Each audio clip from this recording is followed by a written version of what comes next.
So I would want to believe that I've been very consistent with my views on the Prime Minister of Jamaica, the Honorable Dr. Andrew Holness. And before the election, one of the things that I said is that, look, the best time to beat the Prime Minister of Jamaica would have been this election. And if you cannot beat the Prime Minister this election, then that is it. It is over. And the story that I want to cover today, this is the main reason why I believe that it's going to be almost impossible to beat this man.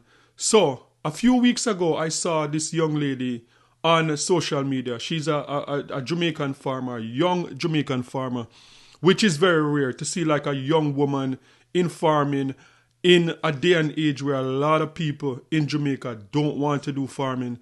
And I saw this young lady on social media, I think it was Instagram, and she was just in the field and she was calling out to the Prime Minister and she was like, yo, Mr. Prime Minister, if you're watching this, like, we're losing a lot of farm workers, good farm workers, to the farm working program in Canada and America and Jamaica. In Jamaica, we cannot find any farmers. And I thought, you know, she came on social media and she just put her thing out there. Fast forward, today, I'm on the internet and I see the Prime Minister meeting with this young lady.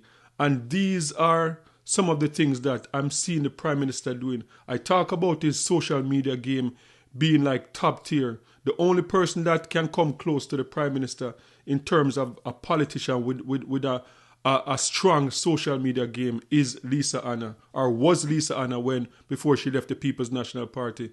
So I went on YouTube today and I saw the Prime Minister meeting with this young lady. And this is one of the reasons why I'm like, yo, the Prime Minister right now is unbeatable. So this is the video that I'm talking about. The Prime Minister of Jamaica talking to a young farmer, offering support to a young woman farmer in Jamaica. This is the video. Tell me about yourself now. Tell me you're a farmer. Yes, I am a farmer. My name is Sudian Hamilton. I own and operate a company called Believe Farms Limited. Me and my business partner, Kishana Armstrong. We are operating on 22 acres of land, both at toll gates, Ebony and PGR Agro Parks. We do farming and distribution. We sell hotels, we sell restaurants, and right now we're setting up our plant to do exporting in this very parish of Clarendon, and we are doing value added. We're going to do some chips, right? So we just want to thank you so much for putting so much interest in farming, and we appreciate you, Mr. Honorable Prime Minister. Thank you so much. Tell me something. When you started out, was it easy? How did you find it? Tell me some of the challenges you faced. No, it wasn't easy because I didn't have a background in farming. My background is in production operation management at University of Technology. That's what I studied and minor into exporting. So I had to learn on the ground a lot to pull in information from other farmers, right? And of course I had to read like I'm studying. And eventually I got it, and right now it's okay. We have sometimes labor problems and climatic conditions where you have to put crops in place to mitigate those challenging weather. What we farm sweet potato. We sell the best sweet potato in Jamaica, highest quality. I mean, not just talk. We are the major supplier of sweet potatoes to Hilo. We have a contract for Hilo for supplying them sweet potatoes, and we do papayas as well. Tell me something. Are women better farmers than men? Yes, I would say that we are better farmers. We have a keen to pest diseases, and we are more structured, right? We are hardworking. I'd say that in the Jamaican context, women have a little bit more in terms of the structure and organization than men. So because of that structure and organization, women farmers will tend probably to reinvest in the farm. Yes, that's what we've been doing. That's why we have grown so rapidly. We have reinvested a lot. We work 7 days a week. Sometimes we're not on a holiday. We don't know what name so, right? Because even Sundays you have to prep the goods to deliver on Monday. And sometimes we drive the truck. We have a truck and we have enough time man see and I say, oh man, I drive truck? Yeah man, we'll go through it. And I don't live in Clarendon, I live in Kingston, so we have to traverse to Clarendon and traverse to St. Thomas, where our farms are. Anyway, we still have to encourage our young men, right? Yes. That they should see farming as a real way out. Yes. As a good profession. Yes. A good business Yes. to be in, and young people in general. Yes. And I'm very pleased Thank you, sir. at what Thank you are doing. Come. Thank Give me a hug. you. So that was the Prime Minister of Jamaica, the Honorable Dr. Andrew Holness, meeting with a young farmer. And this is one of the things I'm saying is that how do you beat this? How do you challenge someone like this? As I said, one of the best social media game that I've seen any politician work with. And it is going to be pretty much impossible because I follow the Prime Minister on social media and the Prime Minister posts every single day. Like this man have a legitimate social media team.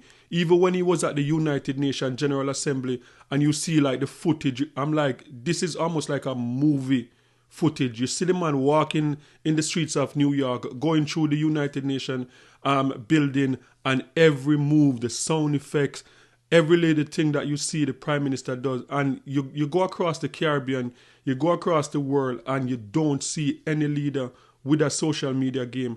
And people might underestimate this whole social media thing like they did with Lisa Anna.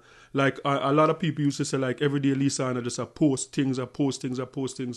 But the thing with the Prime Minister of Jamaica and the way that he's using his social media game is that when it comes on to election, you don't even have to go out there and campaign as hard as the opposition party because you maintain a constant presence in the eyes of the people.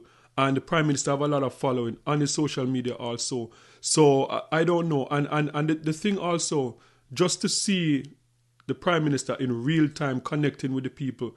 And I know there are some detractors that they're saying like, oh, like the Prime Minister never have to carry a camera or go meet with the young lady and him could have just meet with the young lady and all of that. And yeah, and that's all good for you to say, but this is really what is working for the Prime Minister. And the Prime Minister is really genuinely connecting with people. And I don't know that young lady or political affiliation, but whether she's a PMP or a GLP, the fact that the Prime Minister take time out of his busy schedule and come and visit you, like if she was a PMP, right now she would switch. Trust me. So that is what people need to understand. And one of the things, what I realize, especially I see a lot of vloggers or so on the People's National Party, supporting the People's National Party. And I think they are more of a disadvantage. A lot of them that I see are more of a disadvantage to the People's National Party than an advantage. Because most of their content is like negative. And you can't be a Jamaican and you're supporting the opposition, yes. And that is good that you can support the opposition because you want a strong opposition. But supporting the opposition and just posting negative every single day, like you get up and you go on some of these vloggers, it's all negative. And Jamaicans would just get tired of all the negativity. So if you are doing that and you look and you see the Prime Minister, as Damian Crawford said, every day my cutting ribbons, meeting with young farmers, meeting with people, fixing the road, going and seeing new development. If the Prime Minister is posting all of these positive things on his social media, while a lot of PMP vloggers are out there just talking about negative and all of these type of stuff, you name it, they're talking about it, all the negative thing. I think that eventually is just going to backfire because it's one thing when you're in a political cycle and you try to demonize your opposition, but to go through 5 years just negative, people are just going to get sick and tired of that. So guys, sound off in the comment section and let me know, what do you think about the Prime Minister and his strategy? As I said, a few weeks ago, I don't remember how long, it could be a month or two, I saw this young lady on social media saying that they want help, they need farm workers. And fast forward today, the Prime Minister is meeting with this young lady. Sound off in the comment section and let me know your thoughts on this one. And don't forget to like, share, and subscribe for more amazing content. And remember, peace. I'm out.